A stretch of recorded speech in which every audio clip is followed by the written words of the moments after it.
Hi hello my dear would be teachers I welcome you all to this wonderful video class. DSC prepare అవుతున్నప్పుడు aspirants అందరూ కూడా text బుక్స్లో ఉన్న అంటే మీరు చదువుతున్న టెక్స్ట్ బుక్స్లో ఉన్న ప్రతి యూనిట్ పైన కొంచెం కమాండ్ రావాలి.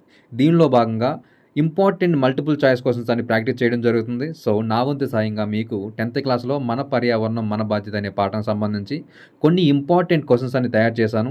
ఈ వీడియోలో అవి ప్రొవైడ్ చేస్తాను. ఒకవేళ మీకు నిజంగా వీడియో నచ్చితే షేర్ చేయండి, సబ్స్క్రైబ్ చేయండి అండ్ లైక్ చేయండి. సో మరిన్ని వీడియోస్ మీకు అందిస్తూ ఉంటాను. Thank you. క్లాసులో వెళ్ళిపోదాం. ప్రశ్న చదివేటప్పుడు కొంచెం అవసరమైన చోట ఎక్స్ప్లెయిన్ చేస్తూ ఉంటాను. ఇబ్బంది అనిపిస్తే నో అని చెప్పండి, అవసరమైతే ఎస్ అని చెప్పండి. కామెంట్స్లో తెలియజేయండి. ఎందుకంటే నెక్స్ట్ వీడియోలో నేను ఎక్స్ప్లెయిన్ చేయాలా వద్దనేది నాకు కొంచెం క్లారిటీ ఉంటుంది. పర్యావరణాన్ని కలుషితం చేస్తున్న మానవ కార్యకలాపాలను ఊహించండి. 1. విచక్షణారహితంగా రసాయన ఎరువుల వాడకం. బి. పారిశ్రామికీకరణ, పరిశ్రమల వ్యర్థాలు. సి. విచక్షణారహితంగా ప్లాస్టిక్ వాడకం. పైవన్నీ. ఆన్సర్ పైవన్నీ. Question number 2. ఈ క్రింది వాటిలో సరైన పరికల్పన. పోషక స్థాయిలో జీవుల సంఖ్య ఉత్పత్తిదారుల కన్నా ఎక్కువగా ఉన్నప్పుడు పిరమిడ్ నిర్మాణం మారుతుంది. పిరమిడ్ నిర్మాణం ఏ విధంగా ఉన్నా ఉత్పత్తిదారులు పీఠభాగాన్ని ఆక్రమిస్తాయి. ఇది మీకు తెలిసిందే. క్వశ్చన్ నెంబర్ ఆప్షన్ ఏ అంటే పోషక స్థాయిలో జీవుల సంఖ్య ఉత్పత్తిదారుల కన్నా ఎక్కువగా ఉన్నప్పుడు పిరమిడ్ నిర్మాణం మారుతుంది. So answer C. మీ పరిసరాలలో ఆవరణ వ్యవస్థను పరిశీలించే కృత్యం ద్వారా తెలుసుకున్న అంశం. అడవులను నరికి ఆ స్థానంలో పంట పొలను పండించడం వలన పర్యావరణం అసహజంగా మారిపోతుంది. రసాయనిక ఎరువులు వాడకం వలన కొత్త సమస్యను సృష్టించడం. రోజు రోజుకు ఆవరణ వ్యవస్థలో సమతుల్యం దెబ్బతింటుంది. Option D. పిచ్చుకల మీద బ్రహ్మాస్త్రం కథలో శాస్త్రవేత్తల పిచ్చుకలపై చేసిన ప్రయోగ సారాంశం ఏంటి? పంట దిగుబడి తగ్గడానికి కారణం పిచ్చుకలు కాదు. పిచ్చుకల జీర్ణ వ్యవస్థలో 3 వంతుల పంటను పాడు చేసే కీటకాలు, 1 వంతు మాత్రమే గింజలు ఉండడం. So C. ఏ మరియు బి పైవేవి కాదు. ఆప్షన్ ఏ మరియు బి. ఆహారపు గొలుసులోని స్థాయిలు.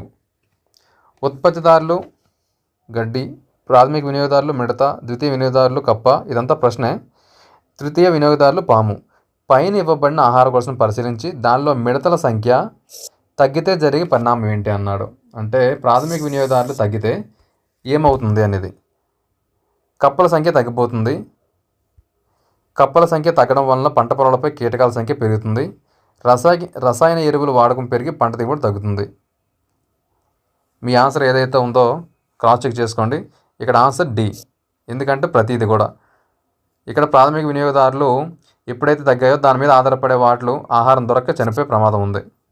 ఓకే, అందుకే కప్పల సంఖ్య తగ్గిపోతుంది అనమాట. మిగతావన్నీ కూడా కప్పల సంఖ్య తగ్గిందంటే పంట పొలాలపై కీటకాల సంఖ్య పెరుగుతుంది. ఎందుకంటే అవి తినేదానికి కప్పలు లేవు కాబట్టి. ఓకేనా? సో అది అనమాట. Question number 6. గడ్డి, కుందేలు, నక్క, తోడేలు పైన సూచించిన ఆహార గొలుసులో నక్క అనేది ఏంటి?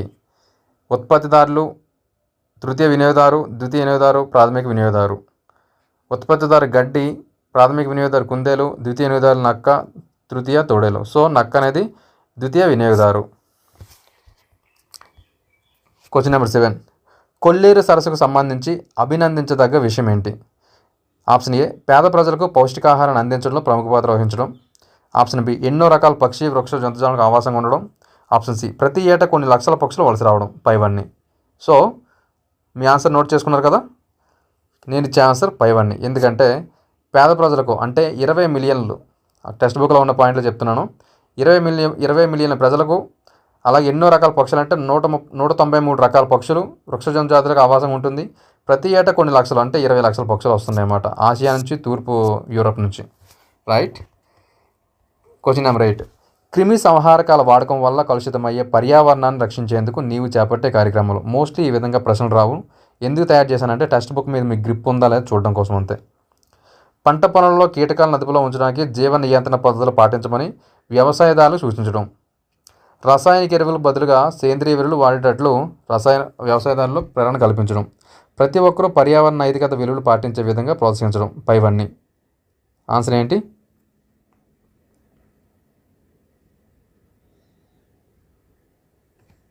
Option D. లోహ కాలుష్య సూచికలుగా చేపలను పరిగణించడానికి గల కారణం. ఆప్షన్ ఏ చేపలు భార లోహాన్ని తట్టుకుంటాయి. ఆప్షన్ బి చేపలు భార లోహాన్ని స్వీకరించవు. ఆప్షన్ సి చేపలు లోహ కాలుష్య వాతావరణానికి తీవ్రంగా ప్రతిస్పందిస్తాయి. ఆప్షన్ డి చేపలు లోహ కాలుష్యానికి అనుకూలన కలిగి ఉంటాయి. మీ ఆన్సర్ నోట్ చేసుకుంటే నేను ఆన్సర్ చెప్తాను. Option C is the answer. So సున్నితత్వం కలిగి ఉంటాయి అన్నమాట. చేపలు చాలా ఎక్కువగా భారలోహాలైన సీసం, అలాగే కాడ్మియం, అలాగే నికెల్, మ్యాంగనీస్, అలాగే క్రోమియం, ఫెర్రస్ ఇవన్నీ కూడా భారలోహాలు. వీటికి ఎక్కువగా సున్నితత్వం ప్రదర్శిస్తాయి అన్నమాట చేపలు. కాబట్టి వాటి యొక్క మొప్పలు కానీ, మూత్రపిండాలు కానీ, కాలేయంలో కానీ ఇవి సంచయం చెందడానికి చాలా ఆస్కారం ఉంది. ఓకేనా? ఎటువంటి అనుకూలనలు ఏమి ఉండవు. డైరెక్ట్గా వాటికి సంచయం చెందడానికి ప్రతిస్పందిస్తుంటాయి. కాబట్టి చేపలు తినేటప్పుడు, అవి కూడా సిటీలో ఉన్న పిల్లలు ఎవరైనా ఉంటే చేపలు తినేటప్పుడు ఆలోచించండి. Question number 10. ప్రతి సంవత్సరం ఒక పంటను కాకుండా వేరు పంటలను పండించడం దానివల్ల ఆప్షన్ ఏ జైవిక నియంత్రణ, పంట మార్పిడి, పంట నూర్పిడి, మిశ్రమ పంటలు. ప్రతి సంవత్సరం ఒక పంటను కాకుండా వేరు పంటలు పండించడం అనేది ఏంటి? పంట మార్పిడి. 11.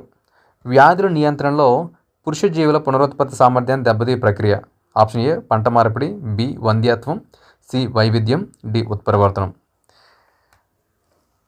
Answer B. అంటే పురుష కీటకాలు ఉంటాయి కదా, వాటిలో ప్రత్యుత్పత్తి జరుపుకునే సామర్థ్యాన్ని దెబ్బతీయడానికి వాటిలో పురుష బీజకణాలను నిర్వీర్యం చేస్తారన్నమాట. దీన్నే వంధ్యత్వం అంటాం. తద్వారా కీటకాల సంఖ్యను తగ్గించవచ్చు, కీటకాల బెడద నుంచి పంటలను కాపాడుకోవచ్చు అనమాట.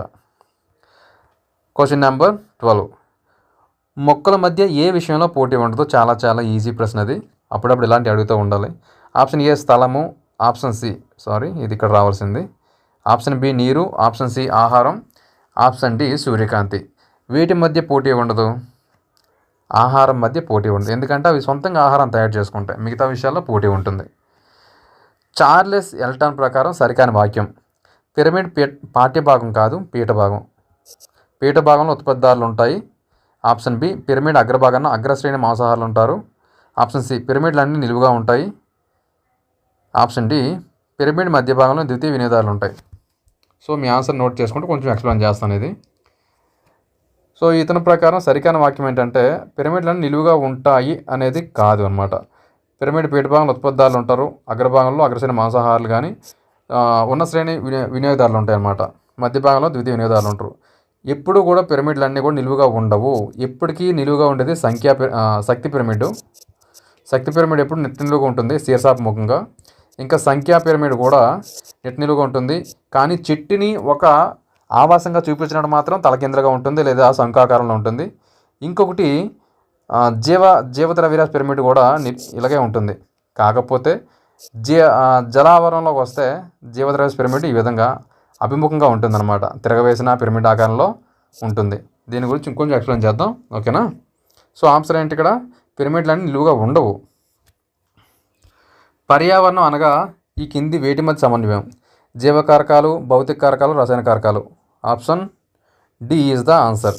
ఎందుకంటే జీవకారకాలైన మొక్కలు, అలాగే సూక్ష్మజీవులు, జంతువులు, భౌతిక కారకాలైన నిర్జీవ కారకాలు ఏవేవి ఉంటాయి? గాలి, నీరు, నేల, కాంతి, ఉష్ణం, ఇవన్నీ ఒకదానిపై ఒకటి ఆధారపడుతుంటాయి కాబట్టి దాన్ని పర్యావరణం అంటాము. Question number 15. ఈ కింది వాటిలో సజీవ కారకం. సో ఇక దీనికి ఎక్స్ప్లెయిన్ చేయాల్సిన లేదు నేను. సజీవ కారకం అన్నారు. గాలి, మొక్కలు, నీరు, సూర్యకాంతి, మొక్కలు. Question number 16. ఆవరణ శాస్త్ర పిరమిడ్ రేఖాచిత్రాలను ప్రప్రథమంగా ప్రవేశపెట్టింది ఎవరు? Charles Darwin, Lamarck, Charles Elton, Aristotle. ఈజీగా చేయొచ్చు. Charles Elton 1927. ఓకేనా? అంటే పిరమిడ్ రేఖాచిత్రం అంటే ఏంటంటే ఆహార గొలుసులు ఏవైతే ఉన్నాయో ఆహార జాలకం అనేది జీవుల మధ్య ఈ సంబంధాలను ఒక రేఖాచిత్రం రూపంలో పిరమిడ్ ఆకారంలో చూపించడానికి ప్రయత్నం అనమాట. జీవుల మధ్య సంబంధాలు ఏవైతే ఉన్నాయో ప్రతి పోషక స్థాయిలో వాటి మధ్య సంబంధాలను పిరమిడ్ ఆకారంలో చూపించడమే ఈ పిరమిడ్ అన్నమాట. దాన్ని చార్లెస్ ఎల్టన్ 1927లో ప్రవేశపెట్టాడు. ఇది ఊహా చిత్రంలో అన్నమాట. Question number 17. పిరమిడ్ పీఠభాగాలు ఉండేవి. ఇది ఎక్స్ప్లెయిన్ చేయవసరం లేదు, డైరెక్ట్ ఆన్సర్. జీవవర్ణ పిరమిడ్లను కనిపెట్టిన సంవత్సరం ఇప్పుడే మాట్లాడుకున్నాం కదా. Option A 1972, option B 1962, option C 1927. Answer ఇది. ఆవరణ శాస్త్ర పిరమిడ్లో రకాలు ఏవి? ఆప్షన్ ఏ 2 రకాలు, ఆప్షన్ బి 4 రకాలు, ఆప్షన్ సి 3 రకాలు, ఆప్షన్ డి 5 రకాలు. మీ ఆన్సర్ నోట్ చేసుకోండి. ఆప్షన్ సి 3 రకాలు. ఏవేవి? సంఖ్యా పిరమిడు, శక్తి పిరమిడు, జీవ ద్రవ్యరాశి పిరమిడు. ఇవన్నీ కూడా పిరమిడ్లు అన్నమాట. Question number 20. కీటకాలు, మర్రి చెట్టు, వడ్రంగి పెట్టెల్లో ఒక నెంబర్ ఆధారంగా ఆహార గొలుసు ఏ విధంగా ఉంటుంది? ఇక్కడ ఏంటంటే మీకు అర్థం అవ్వాలి, నేను ఎక్స్ప్లెయిన్ చేస్తానులేండి. ఎక్స్ప్లెయిన్ కాదు, మీరు ఆన్సర్ చేయవచ్చు ఈజీగానే. కీటకాలు, మర్రి చెట్టు, వడ్రంగి పెట్ట. ఆప్షన్ ఏ ఇది ఆహార గొలుసు అన్నారు. అందులో ఉత్పత్తిదారులు ఏవి? ప్రాథమిక వినియోగదారులు, ద్వితీయ వినియోగదారుల కింద మనం చేయాలన్నమాట. ఆప్షన్ 2 మర్రి చెట్టు అనే ఉత్పత్తిదారు, తర్వాత ప్రాథమిక వినియోగదారు కీటకాలు, తర్వాత ఇది 213 ఎక్కడ ఉంది? 213 ఇది ఆన్సర్ అన్నమాట. దీన్ని పిరమిడ్ ఆకారంలో చూపిస్తే ఏ విధంగా ఉంటుందంటే, ఒక సింగిల్ చెట్టు అయితే ఈ విధంగా వస్తుంది శంఖాకారంలో. చెట్టు, కీటకాలు, వడ్రంగి పిట్ట. ఇక్కడ కీటకాలు ఉంటాయి, ఇక్కడ చెట్టు, ఈ విధంగా వస్తుంది. దీన్నే పిరమిడ్ ఆకారం చూపించినప్పుడు మీకు ప్రశ్న అడిగాడు అనుకోండి, ఈ విధంగా అడిగితే కిందన ఒకటే చెట్టు కాబట్టి సంఖ్య తక్కువగా ఉంటుంది, దానిపైన ఆధారపడిన కీటకాలు చాలా ఉంటాయి, దానిపైన మళ్ళీ వడ్రంగి పిట్ట ఒకటే కాబట్టి శంఖాకారంలో ఉంటుంది. సంఖ్యా పిరమిడ్ను తిరగతిప్పినట్టయితే ఏర్పడే పిరమిడ్ ఏంటి? సంఖ్యా పిరమిడ్ తిప్పితే ఆప్షన్ ఏ శక్తి పిరమిడు, బి జీవ ద్రవ్యరాశి పిరమిడు, సి సంఖ్యా పిరమిడు, డి పైవేవి కాదు. ఇక్కడ సంఖ్యా పిరమిడ్ అన్నాడు, ఆప్షన్ సంఖ్యా పిరమిడ్ ఇచ్చాను కాబట్టి తీసేయచ్చు మీరు. శక్తి పిరమిడ్ ఎప్పుడు కూడా నిలువుగానే ఉంటుంది, ఓకేనా? ఈ విధంగా కూడా ఆన్సర్ చేయొచ్చు అని అర్థం అనమాట. మామూలుగానే సంఖ్యా పిరమిడ్ కూడా ఈ విధంగా ఉంటుంది, దీన్ని తిప్పినప్పుడు ఈ విధంగా ఏర్పడుతుంది. ఆన్సర్ జీవ ద్రవ్యరాశి పిరమిడ్. మామూలుగా కూడా జీవ ద్రవ్యరాశి పిరమిడ్ కూడా సంఖ్యా పిరమిడ్ లాగే ఉంటుంది శీర్షాభిముఖంగా, కానీ నీటి విషయానికి వస్తే జలావరణలో జీవ ద్రవ్యరాశి పిరమిడ్ అనేది తలకిందై ఉంటుంది. 22. జీవులు మరియు పర్యావరణానికి మధ్య జరిగే పదార్థాల రవాణా ఏ విధంగా ఉంటుంది? ఆప్షన్ ఏ పదార్థ చక్రీయము, బి లవణాల రవాణా, సి జీవభౌతిక రసాయన వలయం. మీ ఆన్సర్ ఏంటో నోట్ చేసుకోండి. ఎన్ని మార్కులు వస్తున్నాయో చూద్దాం లాస్ట్కి. ఎవరికైనా వీలుంటే కామెంట్ చేయండి, అంత టైం లేదంటే స్కిప్ చేసుకోవచ్చు, నో ప్రాబ్లం. మీకు ఎన్ని వచ్చాయని అడగను నేను. సో ఇక్కడ ఆన్సర్ ఏంటి? జీవులకి పర్యావరణం మధ్య పదార్థ చక్రీయం జరుగుతుంది, లవణాల రవాణా జరుగుతుంది, జీవభౌతిక రసాయన వలయం జరుగుతుంది. ఇవన్నీ పైవన్నీ కూడా. పదార్థ చక్రీయం ఎందుకనంటే ఎక్స్ప్లెయిన్ చేస్తాను. సూర్యుడి నుంచి మొక్క ఆహారం తయారు చేసుకుంటుంది, అది ఏదైనా ఇబ్బంది వల్ల చనిపోయింది అనుకుంటే భూమిలో కలిసిపోద్ది. దీనిలో పోషకాలు అనేవి మళ్ళీ కూడా చక్రీయం అవుతాయి అన్నమాట. వేరే జీవి నుంచి మళ్ళీ మొక్కలే విత్తనం ఏర్పడినప్పుడు ఇక్కడ పదార్థం చక్రీయం అవుతుంది. ఏ పదార్థం? లవణాలు కూడా సేమ్ జీవభౌతిక రసాయన బలం అంటాం, ఎందుకంటే జీవులకి ఈ భౌతిక కారకాలు, నిర్జీవ కారకాలు అన్నిటి మధ్య ఈ సంబంధమే జీవులకి పర్యావరణానికి మధ్య జరిగే సంబంధం అన్నమాట. Question number 23. జీవుల మధ్య ఉండే ఆహార సంబంధాలను చూపే రేఖా చిత్రం ఏది? జీవుల మధ్య ఆహార సంబంధాలు ఎందుకంటే డైరెక్ట్గా వచ్చే ప్రశ్నలు ఇవన్నీ. ఆప్షన్ ఏ ఆహార జాలకము, ఆప్షన్ బి ఆహార గొలుసు, ఆప్షన్ సి పిరమిడ్, పైవేవి కాదు. ఆహార సంబంధాలను ఎవరు చూపే చిత్రం ఏదంటే ఆహార గొలుసు, ఓకేనా? ఇలాంటి ఆహార గొలుసు అన్ని కలిస్తే ఆహార జాలకం ఏర్పడుతుంది. సూర్యుని నుండి లభించే సౌరశక్తిని మొట్టమొదటిగా ఆవరణ వ్యవస్థలో గ్రహించేవి ఏవి? ఆప్షన్ ఏ ఉత్పత్తిదారులు, బి ప్రాథమిక వినియోగదారులు, సి ద్వితీయ వినియోగదారులు, డి తృతీయ వినియోగదారులు. మీ ఆన్సర్ నోట్ చేసుకుని ఫాస్ట్గా కొంచెం వెళ్తాము. ఉత్పత్తిదారులు. 25. ఆవరణ వ్యవస్థను నిర్ణయించే అంశాలు. ఆవరణ వ్యవస్థను ఎవరెవరు నిర్ణయిస్తారంటే మామూలుగా శీతోష్ణ స్థితి నిర్ణయిస్తుంది. ఓకే, ఎక్స్ప్లెయిన్ చేసి మీరు ఆన్సర్ నోట్ చేసుకుని ఆల్రెడీ, ఎందుకంటే ఇక్కడ వర్షపాతము, ఉష్ణోగ్రత, సూర్యరశ్మి అన్నీ కూడా పైవన్నీ కూడా ఆవరణ వ్యవస్థ నిర్ణయించే. కాకపోతే ఒక ఆవరణ వ్యవస్థ అనేది ఏ విధంగా ఉండాలంటే శీతోష్ణ స్థితి. ఈ శీతోష్ణ స్థితి అనేది depends on the rainfall and temperature and ఇక్కడ సన్లైట్ అన్నమాట, అన్నిటిపైన ఆధారపడి ఉంటుంది. వర్షపాతం ఎక్కువ ఉంటే అక్కడ ట్రాపికల్ రైన్ ఫారెస్ట్లు ఏర్పడతాయి, లేదంటే డెసిడియస్ ఫారెస్ట్ అలాంటివన్నీ ఏర్పడుతుంటాయి అన్నమాట. ప్రతి జంతువు ఆహార జాలకంలో ఒక నిర్దిష్ట స్థానాన్ని కలిగి ఉంటుంది, అది ఏది? ఆప్షన్ ఏ ఆవాసము, ఆప్షన్ బి ఆవరణము, సి నిచ్, పైవేవి కాదు. ప్రతి జంతువు ఆహార జాలకం అన్నాము, ఆహార వల్లన్నీ కలిస్తే ఆహార జాలకం ఏర్పడుతుంది. ఈ జాలకంలో ఒక జంతువు యొక్క నిర్దిష్ట స్థానమే నిచ్ అంటాము. ఇది జంతువు యొక్క చాలా విషయాలు ఇప్పుడు ఎక్స్ప్లెయిన్ చేస్తే మిగతా ప్రశ్నలకు ఆన్సర్లు వచ్చేస్తాయి కాబట్టి చెప్పను, ఓకేనా? ఆవాసం అనే దాన్ని ఏజీ టాన్స్లే ఫస్ట్గా ప్రవేశపెట్టాడు అన్నమాట. టాన్స్లే టెక్స్ట్ బుక్లో ఉంటుంది అది. కొల్లేరు సరస్సు ఈ కింది ఏ నదుల మధ్య విస్తరించి ఉంది? డైరెక్ట్ బిట్లు ఇవన్నీ. యమున, గంగా, కృష్ణ, గోదావరి, గంగా, తుంగభద్ర, కృష్ణ, యమున. ఆప్షన్ బి కృష్ణా గోదావరి మధ్య ఉంటుంది. కొల్లేరు సరస్సు కలుషితం అవడం వల్ల ఆ ప్రాంతంలో వ్యాప్తి చెందే వ్యాధులు. మీరు ఆన్సర్ నోట్ చేసుకోండి. కలరా, డయేరియా, టైఫాయిడ్, అమీబియాసిస్ కూడా ఉంటుంది. అది ఇవ్వలేదు నేను పైవన్నీ జతపరచమన్నాము.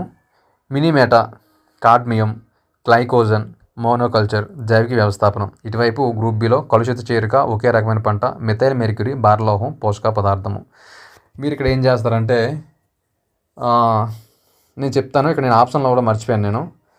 సో ఎక్స్ప్లెయిన్ చేద్దాం. మినీమేటా అనేది మిథైల్ మెర్క్యూరీ అనే భారలోహం వల్ల కలిగే వ్యాధి. ఇది మినీమేట్ నగరంలో గుర్తించారు, జపాన్లో అనమాట. ఓకేనా. కాడ్మియం అనేది ఒక భారలోహం. గ్లైకోజన్ అనేది ఏంటి? పోషక పదార్థం. మోనోకల్చర్ అంటే ఒకే రకమైన పంట. జైవిక వ్యవస్థాపనం అంటే కలుషితాల చేరిక. తర్వాత group A, group B same. ఉత్పత్తిదారులు, ప్రాథమిక వినియోగదారులు, ద్వితీయ వినియోగదారులు, విచ్ఛిన్నకారులు, తృతీయ వినియోగదారులు. ఈ విధంగా రావుగాని ప్రశ్నలు వచ్చినా సరే కింద ఆప్షన్లు ఇస్తారు. నేను మర్చిపోయాను, సారీ, ఏమనుకోవద్దు. నెక్స్ట్ వీడియోలో మాత్రం బాగా చేద్దాం. ఉత్పత్తిదారులు వచ్చేసి ఇటువైపు ఉన్న వాటిలో గడ్డి, ప్రాథమిక వినియోగదారులు వాటిపైన ఆధారపడి మిడత ఉంటుంది. ఇక్కడ ఇచ్చిన వాటిలో ద్వితీయ వినియోగదారులు మిడతను తినేది కప్ప, విచ్ఛిన్నకారులు శిలీంధ్రాలు, తృతీయ వినియోగదారులు కప్పను తినేది పాము. ఇది ఇటు ఆన్సర్ అన్నమాట. ఇంకొకటి ఆహారపు గొలుసు, ఆహార జాలము, నిచ్చు, జీవవర్ణ పిరమిడ్, శక్తి నష్టం. ఇవి group A. Group below 80 to 90% Charles Elton, ఆహార సంబంధము, అనేక ఆహార గొలుసులు, ఆహార జాలను ఆవాసం. ఆహార గొలుసు అంటే ఏంటి? ఆహార గొలుసు అంటే ఆహార సంబంధం, అంటే జీవుల మధ్య ఆహార సంబంధం వల్ల ఏర్పడేది ఆహార గొలుసు. ఆహార జాలం అంటే అనేక ఆహార గొలుసు కలవ వల్ల ఏర్పడుతుంది. నిచ్ అంటే ఆహార జాలంలో ఆవాసం. జీవవర్ణ పిరమిడ్ అంటే దీన్ని ఎవరు 1927లో చార్లెస్ ఎల్టన్. శక్తి నష్టం ప్రతి పోషక స్థాయి నుండి వేరొక పోషక స్థాయికి వెళ్ళేసరికి శక్తి అనేది 80 to 90% లాస్ అవుతుంది అనమాట. 29 ఇక్కడ నివాసము, ఆవాసము, జీవవర్ణం, ఆవరణ వ్యవస్థ. వీటిని వరుస క్రమంలో అంటే చిన్న నుంచి పెద్దకు వెళ్దాము. ఇందులో చిన్నది వీటి సరైన వరుస క్రమం ఏంటంటే చూడండి, మీకు ఆన్సర్లు వస్తే పెట్టండి, నేను ఆన్సర్ తర్వాత చెప్తాను. 1 నివాసం, 2 ఆవాసం, జీవవర్ణం, ఆవరణ వ్యవస్థ.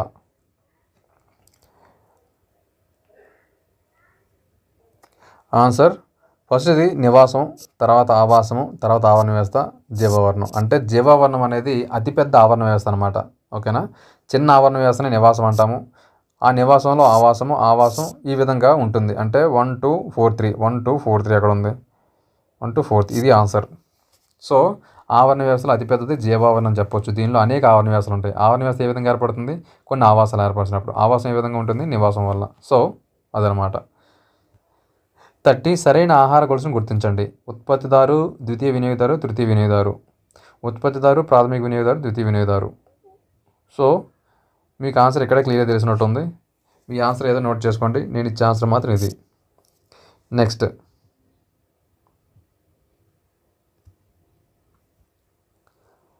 ఆహార గొలుసులో బాణం గుర్తులు దేన్ని సూచిస్తాయి? ఆప్షన్ ఏ జీవుల సంఖ్యను, ఆప్షన్ బి జీవుల పరిమాణాన్ని, ఆప్షన్ సి ఆహార సంబంధాన్ని, ఆహార ఉత్పత్తిని. ఆహార గొలుసులో బాణం గుర్తులు దేన్ని సూచిస్తాయంటే జీవుల మధ్య ఉండే ఆహార సంబంధాన్ని, అంటే దేనిపైన ఆధారపడుతున్నామో దానిపైన చూపిస్తుంది అనమాట. 32 నిచ్ తెలియజేసే అంశం ఏంటి? నిచ్ అనేది ఏంటి? ఇప్పుడు చెప్పాను కానీ చూద్దాం కిందన. సో ఆప్షన్ 1 ఆహార గొలుసులో జంతు ప్రస్థానము, జంతువు యొక్క జీవన విధానము, జంతువు యొక్క స్థితి, జంతువు యొక్క నిర్మాణం. ఆప్షన్ చూడండి. ఆప్షన్ ఏ 1 మరియు 2 అన్నాడు, బి 2 మరియు 3, సి 3 మరియు 4, 2 మరియు 4. నిచ్ అనేది ఆహార జాలకంలో లేదా ఆహార వలలో దాని యొక్క జీవన విధానం తెలుపుతుంది. ఓకేనా. ఇంకా దాని యొక్క జంతు ప్రస్థానం కూడా జరుగుతుంది. స్థితి, నిర్మాణం అనేది ఉండదు. కాబట్టి 1 మరియు 2. క్వశ్చన్ నెంబర్ 33 ఉత్పత్తిదారు, ద్వితీయ వినియోగదారు, ప్రాథమిక వినియోగదారు. ఈ ఆహార గొలుసుకు ఉదాహరణ చెప్పమన్నాడు. ఇక్కడ సరిగా ఇవ్వలేదు చూడండి, మీరు కన్ఫ్యూజ్ అవ్వద్దు. ఉత్పత్తిదారుకి మీరు చూడాలి ఇక్కడ ఆప్షన్లో, ద్వితీయ వినియోగదారు, ప్రాథమిక వినియోగదారుకి ఆన్సర్ చూడాలి. అంతే తప్ప క్వశ్చన్ ఏంటి రాంగ్ ఇచ్చారు అనుకోవద్దు. ఆప్షన్ ఏ మొక్క, కీటకం, కప్ప. మొక్క, కీటకం, కప్ప. మొక్క, కప్ప, కీటకం. కీటకము, కప్ప, మొక్క. సో ఆన్సర్ చూడండి. మీరు ఇచ్చే ఆన్సర్ ఏముందో తెలియదు. ఇక్కడ ఆన్సర్ మాత్రం ఉత్పత్తిదారు కింద మొక్క ఉంటుంది, ద్వితీయ వినియోగదారు కింద కప్ప ఉంటుంది, ప్రాథమిక వినియోగదారు కీటకం. ఎందుకంటే మొక్క పైన కీటకం అనేది ప్రాథమికం, కీటకం పైన కప్ప ద్వితీయం. క్లియర్. Question number 34. గడ్డి, కుందేలు, తోడేలు ఈ ఆహార గొలుసుకు గీసిన సంఖ్యా పిరమిడ్ ఏంటి? గడ్డి, కుందేలు, తోడేలు నిటారుగా ఉంటుంది, తలక్రిందులుగా ఉంటుంది, శంకు ఆకారంలో ఉంటుంది, ప్రక్కకు వాలి ఉంటుంది. ఆన్సర్ ఏంటి? గడ్డి, కుందేలు, తోడేలు. ఓకేనా, నిటారుగా ఉంటుంది. చెట్టు, కీటకాలు, పక్షి ఈ ఆహార గొలుసు యొక్క సంఖ్యా పిరమిడ్ ఆకృతి ఏ విధంగా ఉంటుంది? ఇందాక ఎక్స్ప్లెయిన్ చేశాను నేను. నిటారుగా ఉంటుందా, తలక్రిందులా, శంకు ఆకారం, పక్కవాలు ఉంటుందా? ఒక చెట్టుని ఆవాసంగా ఇచ్చినప్పుడు శంకు ఆకారంలో ఉంటుంది, గుర్తుపెట్టుకోండి. చాలా చాలా ఇంపార్టెంట్ ప్రశ్న. డైరెక్ట్గా వస్తుందేమో నాకు అనిపిస్తుంది అనమాట. శంకు ఆకారంలో అంటే సంఖ్యా పిరమిడ్ శంకు ఆకారంలో ఎప్పుడు ఉంటుందంటే చెట్టును మాత్రమే చూపించాలి. చెట్టును ఉత్పత్తిదారుగా, ఒక చెట్టును ఉత్పత్తిదారుగా చూపించినప్పుడు ఆవాసంలో చెట్టు ఒకటే ఉంటుంది. ఓకేనా, ఒక చెట్టు, దానిపైన అనేక కీటకాలు, వాటిపైన ఒక పక్షి. కాబట్టి శంకు ఆకారంలో ఉంటుంది ఈ రకమైన పిరమిడ్. ఓకేనా, ఈ విధంగా కూడా వేయచ్చు అనమాట. 35. జలావరణ వ్యవస్థలో జీవద్రవ్యరాశి పిరమిడ్. ఇది కూడా ఎక్స్ప్లెయిన్ చేశాను ఆల్రెడీ నేను. తలక్రిందులుగా ఉంటుంది. ఎందుకంటే జలావరణ వ్యవస్థలో జీవద్రవ్యరాశి పిరమిడ్ ఎందుకు తలకిందులుగా ఉంటుంది? జీవద్రవ్యరాశి అంటే ఏంటి? ఇంతకీ శక్తిగా మార్చడానికి వీలైన వృక్షజంతు పదార్థాలన్నిటి కూడా జీవద్రవ్యరాశి అంటాము. ఈ జీవద్రవ్యరాశి అనేది తయారవడానికి ఒక పోషక స్థాయి నుంచి మరొక పోషక స్థాయికి వెళ్ళే కొద్ది తగ్గిపోద్ది. అంటే పాఠం చెప్పండి ఎక్స్ప్లెయిన్ చేశాను, మరీ లంది అయిపోద్ది అనమాట. సో ఉదాహరణకి సముద్రం జీవుల్లో జీవించే వాటి గురించి చూద్దాము. ఇక్కడ ఏదైనా ఒక నాచు మొక్క ఉందనుకుందాము. నాచు మొక్కను తినేది ఒక చిన్న క్రస్టేషియన్లు ఉంటాయి. ఈ క్రస్టేషియన్ తినేది ఒక చిన్న చేప, దీన్ని తినేది ఒక పెద్ద చేప. జీవద్రవ్యరాశి అంటే ఏంటి? ఒక పోషక స్థాయిలో ఒక జీవి యొక్క పరిమాణాన్ని చూపిస్తుంది అనమాట. కాబట్టి ఈ విధంగా తలకిందులుగా ఉంటుంది. క్లియర్ కదా మీకు? ఆహార గొలుసులోని ప్రతి పోషక స్థాయి వద్ద శక్తి నష్టం ఎంత జరుగుతుంది? ప్రతి పోషక స్థాయి నుంచి ఒక పోషక స్థాయికి వెళ్ళేసరికి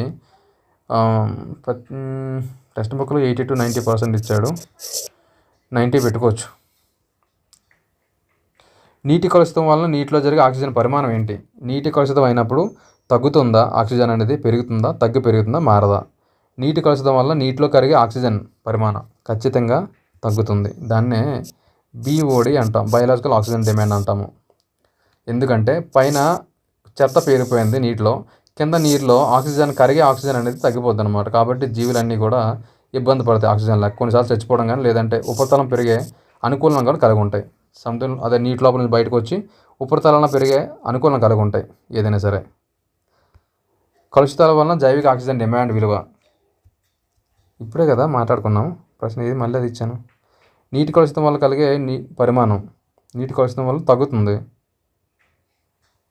ఇది కలుషితాల వలన జైవిక ఆక్సిజన్ డిమాండ్ విలువ తగ్గుతుంది. సేమ్ ప్రశ్న. సారీ. ఆహార జాలకం విషయంలో సరికాని అంశము. ఆహార జాలకం విషయంలో సరికాని అంశం. ఆప్షన్ ఏ ఆహార గొలుసుల కలయిక వలన ఏర్పడుతుంది. ఆహార గొలుసు కానీ క్లిష్టంగా ఉంటుంది. ఆహార గొలుసుల మధ్య సంబంధం ఉండదు. ఆహార గొలుసుల మధ్య సంబంధం ఉంటుంది. ఆహార జాలకం విషయంలో అన్నాడు కాబట్టి అనేక ఆహార గొలుసులు కలడం వల్ల ఆహార జాలకం ఏర్పడుతుంది. సరికాని విషయం ఏంటంటే సంబంధం ఉండదు అన్నాడు ఇక్కడ. ఇది కాదు. జీవవర్ణ పిరమిడ్ కానిది. ఓకే, డైరెక్ట్ కనిపిస్తుంది.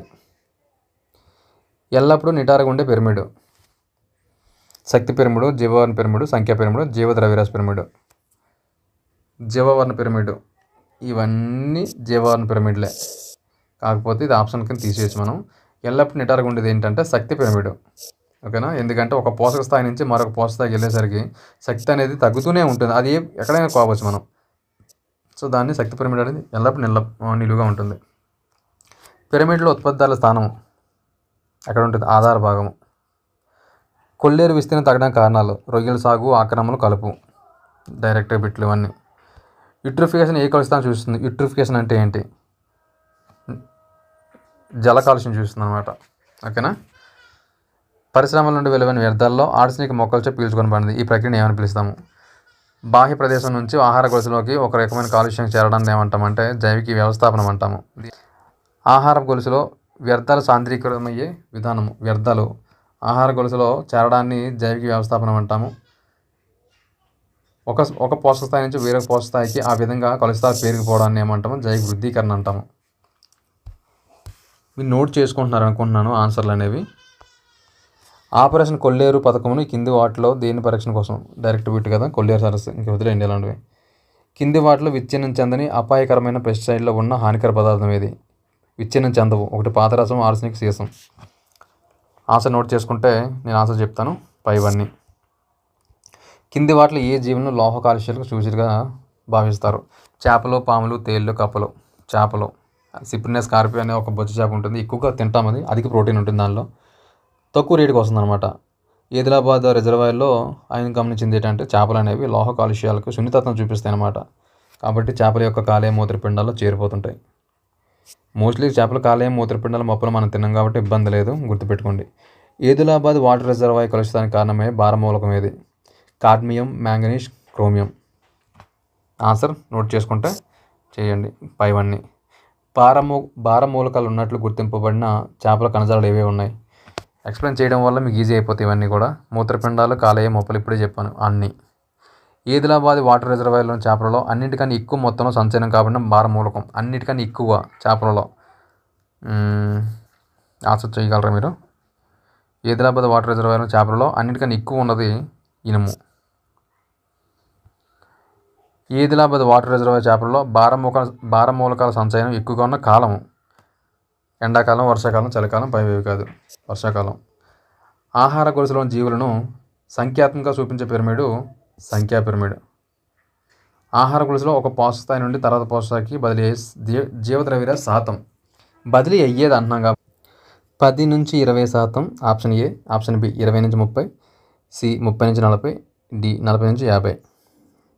సో వ్యర్థమయ్యేది ఎంతో తెలిస్తే ఎంత బదిలీ అవుతుందో తెలుస్తుందన్నమాట. ప్రతి పోషక స్థాయి నుంచి ఖర్చు అయ్యేది 80 నుంచి 90%. కాబట్టి మిగతాదంతా బదిలీ అవుద్ది, అంటే 10 నుంచి 20 బదిలీ అవుద్ది అనమాట. 56. నీటిలో అధిక పోషక కలుషితాలు చేరి కలుపు విపరీతంగా పెరగడం ఏమంటామంటే జైవిక వ్యవస్థాపనము, బి జైవిక వృద్ధీకరణ, సి యూట్రిఫికేషన్. పైవేవి కాదు. ఇందాక నేను యూట్రిఫికేషన్ అంటే చెప్పలేదు, ఎందుకంటే ఇక్కడ మళ్ళీ ప్రశ్నలు వస్తున్నాయి కాబట్టి చెప్పలేదు అనమాట. సో నీటిలో అధిక పోషకాలు కలచడం వల్ల కలుపు విపరీతంగా పెరిగిపోతుంది. దీనివల్ల బీఓడి అనేది పెరుగుతుంది అనమాట. ఇలా పెరగడాన్ని యూట్రిఫికేషన్ అంటాము. అంటే అధిక పోషకాలు కలిసి నీరుని కలుషితం చేసి తద్వారా ఆ పోషకాల వలన కలుపు విపరీతం పెరిగిపోతుంది, దాన్ని యూట్రిఫికేషన్ అంటాము. ఆహార గొలుసులో శక్తి బదిలీలో జరిగే నష్ట శాతం. ఇప్పుడే కదా రే పిచ్చుకలపై బ్రహ్మాస్త్రం అనే కథలో దాగి ఉన్న ఆహార గొలుసు ఏది? పిచ్చుకలపై బ్రహ్మాస్త్రం, ఇది పర్లేదు, మంచి క్వశ్చన్ ఇది. ఆప్షన్ ఏ గడ్డి, కీటకాలు, కప్పలు. బి మొక్కలు, ధాన్యము, కీటకాలు, పిచ్చుక, గింజలు, పక్షులు, గ్రద్దలు. పైవేవి కాదు. కొంచెం పాట మీద గ్రిప్పును ఆశ చేయొచ్చు. ఇలాంటివన్నీ కూడా మరీ టఫ్ ఏం కాదు. 59. క్రిమి కీటకాల బారి నుండి ఆహార పదార్థాలను రక్షించడంలో జీవ నియంత్రణ పద్ధతి కానిది ఏది? క్రిమి కీటకాల బారి నుంచి ఆహార పదార్థాలను రక్షించడంలో జీవ నియంత్రణ గుర్తుపెట్టుకోండి. పరభక్షకాలను ఉపయోగించడం, పరాన్నజీవులను ప్రయోగించడం, రసాయన ఎరువుల వాడకం, పంట మార్పిడి. సో ఇందులో జీవ నియంత్రణ, పరభక్షకాలను ఉపయోగించడం, పరాన్నజీవులను ప్రయోగించడం జీవ నియంత్రణ, పంట మార్పిడి జీవ నియంత్రణ. రసాయన ఎరువులు అనేది జీవ నియంత్రణ కాదు, కాబట్టి ఆన్సర్ అదే. మినిమేట వ్యాధి కారణమైన రసాయనం ఏది? మినిమేట ethyl alcohol, methyl mercury, sulphuric ఆమ్లం. పైవేవి కాదు. మీ ఆన్సర్ నోట్ చేసుకుంటే ఆన్సర్ చెప్తాను. Methyl mercury. కొల్లేరు సరస్సు సుదూర ప్రాంతాల నుంచి వలస రావడం గల కారణం ఏంటి? కొల్లేరు సరస్సులో ఆహారం పుష్కలంగా లభించడం, వేసవ పరిస్థితుల నుంచి రక్షణ. సో ఆన్సర్ ఏ మరియు బి. Question number 62. కొల్లేరు సరస్సులో నీటి సామర్థ్యం తగ్గడం గల కారణం ఏంటి? ఆప్షన్ ఏ ఆక్రమణకు గురి కావడం, ఆప్షన్ బి పరిసర ప్రాంతాలను వ్యవసాయ భూములుగా మార్చడం, ఆప్షన్ సి చేపలు, రొయ్యల పెంపకాలు పెరగడం, డి పైవన్నీ. సో మీరు ఆన్సర్ రాసుకున్నారు అనుకున్నాను. పైవన్నీ. ఈ కింది వానిలో సరైన పరికల్పన. పిచ్చుకలు మానవులకు ఎంతగానో ఉపయోగపడే పక్షులు. పిచ్చుకలు పంట పొలాలకు హాని కలిగించే కీటకాలను భక్షించి పంట దిగుబడిని పెంచుతాయి. ఆప్షన్ సి పిచ్చుకల మీద బ్రహ్మాస్త్రం కథలో పిచ్చుకల యొక్క జీర్ణ వ్యవస్థలో 300 పంట నాచే కీటకాలు, 1 వంతు మాత్రమే దాన్ని గింజలు గుర్తించారు. సో కింది వాటిలో సరైన పరికల్పన ఏంటంటే పైవన్నీ సరైనవే. 64. ఇంకొన్ని ప్రశ్నలు ఉండి కొంచెం ఓపిక పెట్టండి. ఎప్పుడైనా మీకు అవసరమైతే నెక్స్ట్ టైం వీడియోకి మాత్రం లైవ్ పెడదాము. జీవులను వాటి పరిసరాలను కలిపి ఏమంటాం? జీవులను వాటి పరిసరాలను కలిపి పర్యావరణం అంటాం. శక్తిగా మార్చడానికి వీలైన వృక్షజన సంబంధ పదార్థమే ఇందాక ఎక్స్ప్లెయిన్ చేశాను, జీవద్రవ్యరాశ అంటాం. 66. జీవులు నివసించే ప్రదేశం ఏది? ఆహారము, ఆవాసము, ఇల్లు, నేల. ఆవాసం ఇందాక చెప్పాను కదా, ఏజీ టాన్స్లే మొదటగా వర్ణించాడు.